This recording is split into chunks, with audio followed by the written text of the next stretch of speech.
राजस्व खुफिया निदेशालय यानी कि डीआरआई ने गुजरात के कच्छ के मुंद्रा पोर्ट से करीब 3000 किलो की ड्रग्स की खेप जब्त की है।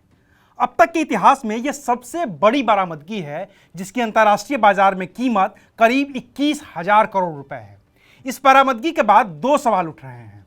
पहला सवाल उठ रहा है देश के जाने माने कारोबारी गौतम अडानी पर, जिनकी कंपनी के पास मुंद्रा पोर्ट के संचालन की जिम्मेदारी है, और दूसरा सवाल उठ रहा है अफगानिस्तान पर, जो अब तालिबान के कब्जे में है। तो आज एक एक करके बात करेंगे इसी मुद्दे पर। नमस्कार, मैं हूं अविनाश और आप देख रहे हैं अनकट। पहले बात करते हैं ड्रग्स के इतने बड़े कंसाइनमेंट की। राजस्व खुफिया निदेशालय यानी कि डीआरआई के मुताबिक मुंद्रा पोर्ट से 2 कंटेनर जब्त किए गए हैं। एक में करीब 2000 किलो और दूसरे में करीब 1000 किलो हेरोइन रखी हुई थी। अब इस 3000 किलो के ड्रग्स को बॉर्डर सिक्योरिटी फोर्स की निगरानी में रखा गया है। डीआरआई के मुताबिक इस ड्रग्स को तालिबान के कब्जे वाले अफगानिस्तान से ईरान भेजा गया था। 13 सितंबर को ईरान के बंदर अब्बास बंदरगाह से इसे गुजरात के कच्छ के मुंद्रा पोर्ट पर भेजा गया। अगर डीआरआई ने 15 सितंबर को इस ड्रग्स को नहीं पकड़ा होता तो ये ड्रग्स आंध्र प्रदेश के विजयवाड़ा पहुंच जाता और वहां से ड्रग्स की एक बड़ी खेप को दिल्ली तक भेजा जाना था। डीआरआई के मुताबिक आंध्र प्रदेश के विजयवाड़ा की मेसर्स आशी ट्रेडिंग ने ईरान के बंदर अब्बास बंदरगाह से इन कंटेनर्स को मंगवाया था।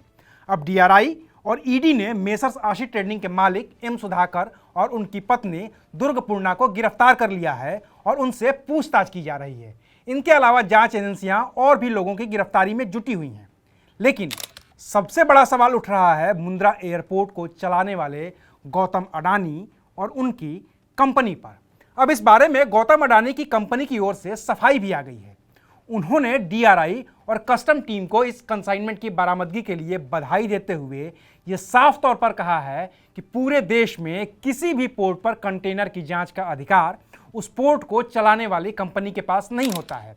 अडानी कंपनी की ओर से यह कहा गया है कि भारत सरकार की सक्षम जांच एजेंसियां जैसे कि राजस्व खुफिया निदेशालय या फिर कस्टम डिपार्टमेंट ही किसी भी कंटेनर को खोल सकता है, उसमें रखे सामान की जांच कर सकता है और उस कंटेनर को अपने अधिकार में रख सकता है। इसलिए पोर्ट के संचालन में किसी कंपनी की भूमिका बेहद सीमित होती है। यह तो रही पहली बात। अब बात अफगानिस्तान की और वहां से भारत आने वाले ड्रग्स की।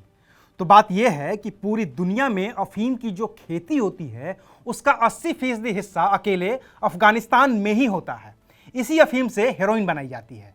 अफगानिस्तान पंजाब के जरिए हमेशा से भारत में ड्रग्स की सप्लाई करता रहा है, लेकिन जब से तालिबान अफगानिस्तान की सत्ता पर काबिज हुआ है तब से ही यह अंदेशा जताया जा रहा था कि दुनिया में ड्रग्स का कारोबार और बढ़ेगा।